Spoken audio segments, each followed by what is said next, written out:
தாய் தமிழ் உறவுகளுக்கு வணக்கம். பிக் பாஸ் 8 சீசன் இதோட முடிய போகுது. இன்னையோட முடிய போகுது. வெற்றி கோப்பையை ஒருவர் சூட போறாரு. அது யாரு அப்படிங்கிறது உங்களுக்கு தெரியும். அதாவது மனிதர்களுடைய அவர் போகும்போதே உள்ள பிக் பாஸ் வீட்டுக்குள்ள போகும்போதே நான் அறத்தோட விளையாடுவேன் அப்படின்னு அறம்னு சொல்லிட்டு போனார். தமிழர்களுடைய அறம் என்னவென்றால் உயிர்மை நேயம். மனிதர்களை மட்டும் மதிப்பது அறம் அல்ல, அனைத்து உயிர்களையும் மதிக்கணும். அதனாலதான் இன்னைக்கு வரைக்கும் நம்ம கடையில்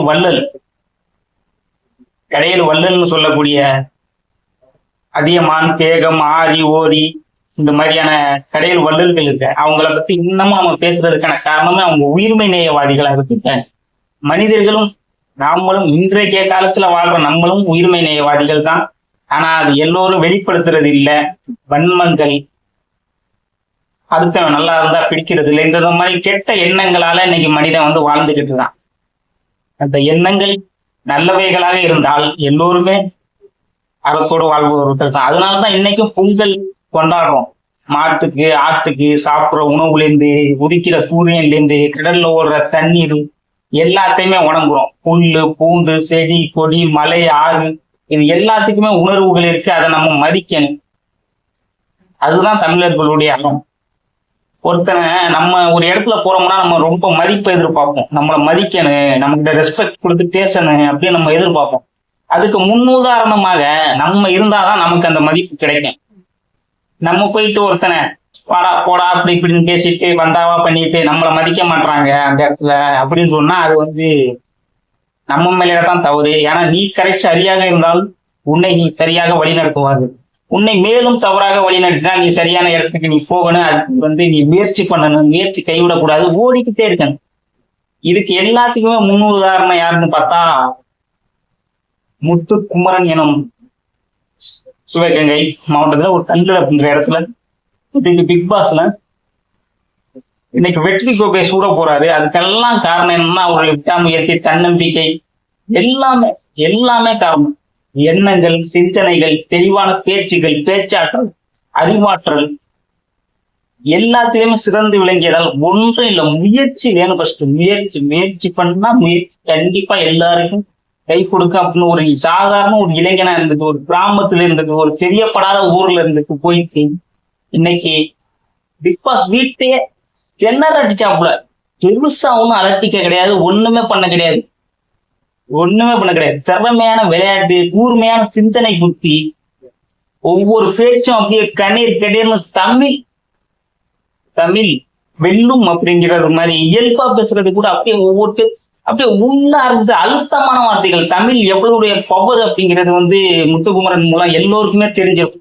தமிழ் பேசக்கூடியவன் சாதாரணமானவன் இல்ல. தமிழ் ஒவ்வொரு வார்த்தைக்கும் ஒவ்வொரு அர்த்தங்கள் உண்டு, பல அர்த்தங்கள் உண்டு. அதை ஒவ்வொருவரும் சரியாக பேச வேண்டும், சரியான இடத்துல பேச வேண்டும் அப்படின்ற மாதிரி பிக் பாஸ்ல முத்துக்குமரன் இன்னைக்கு விளங்கியிருக்காப்பு. இந்த கட்டுறது தமிழ் படம் பார்த்துருப்பீங்க. ஏதோ தமிழ் படிச்சவங்களாம் சோடா போட்டி போட்டுக்கிட்டு ஏதோ அப்படின்ற மாதிரி ஜீவா அழகான ஒருத்தன சொல்றையான படம் அழகா பேசியிருப்பாப்ல. தமிழ் ஒருவரை வளர்க்கும், தமிழும் ரௌத்திரம் கற்று கொடுக்கும் மாதிரி நீ எதையுமே படிக்க வேணாம். நீ நல்லவனா இருக்கணுமா, நல்ல எண்ணம் கூட விளங்குமா, தமிழை படி. வேற எதையுமே படிக்க வேணாம், தமிழை படி, தமிழை நேசி, காதலிங்கள். முக்கியமாக காதலிக்கணும், ஆசையா அதை படிக்கும் போதே விரும்பி எண்ணங்களுடன் படிக்கணும். அது மேல படிக்கணும் அப்படின்னு ஒரு ஆர்வம் தூண்டணும். சிந்தனைகள்லாம் தானாவே வரும். உங்களுடைய தெளிவான எண்ணங்கள் தானா ஒரு தமிழை படித்தால் நீ அறிவாற்றல் பெறுவாய், அழகாய் யோசிப்பாய், நீ அழகாய் தெரிவாய், மற்றவர்களுக்கும் அழகாய் தெரிவாய். அப்படிங்கிறதுக்கு எல்லாத்துக்கும் உதாரணம் தான் முத்துக்குமரன். ஏன் முத்துக்குமரன் ஜெயிக்கணும் அப்படின்னா அவன் பாக்குறதுக்கு மக்களுடைய ஒரு ஆளா இருக்காப்புல, எங்கள்ல ஒரு ஆளா இருக்காப்புல.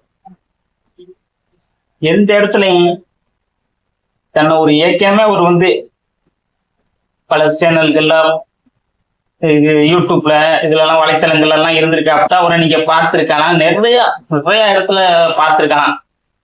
பார்க்காதவங்க இருந்திருக்க மாட்டீங்க. அதனால அந்த ஒரு அலட்டல் இல்ல பாருங்க. ஒரு சாஃப்டா அமைதியா எந்த விஷயத்தை எப்படி கையாளணும், எதுக்குமே தன்னை தலைக்கணம் இருக்கக்கூடாது, சாஃப்டா இருக்கணும், அமைதியா இருக்கணும், நிதானமா கையாளணும், அழகான வார்த்தைகளை உபயோகிக்கணும். அத நம்ம உபயோகிக்கிற வார்த்தை அடுத்தவங்க மனம் புண்படாமல் பேசணும். எவ்வளவோ அவ்வளவு அழகா நாம ஜெயிச்சுட்டோம் மாறா அப்படின்னு சொல்லிட்டு சூர்யா வசனங்கள், சூரரை போற்று படத்துல ஒரு சரியான வசனங்கள் லாஸ்ட். அதுதான் அந்த அந்த படத்திலே தூக்கி நிறுத்தின ஒரு சீன்னா அதுதான்.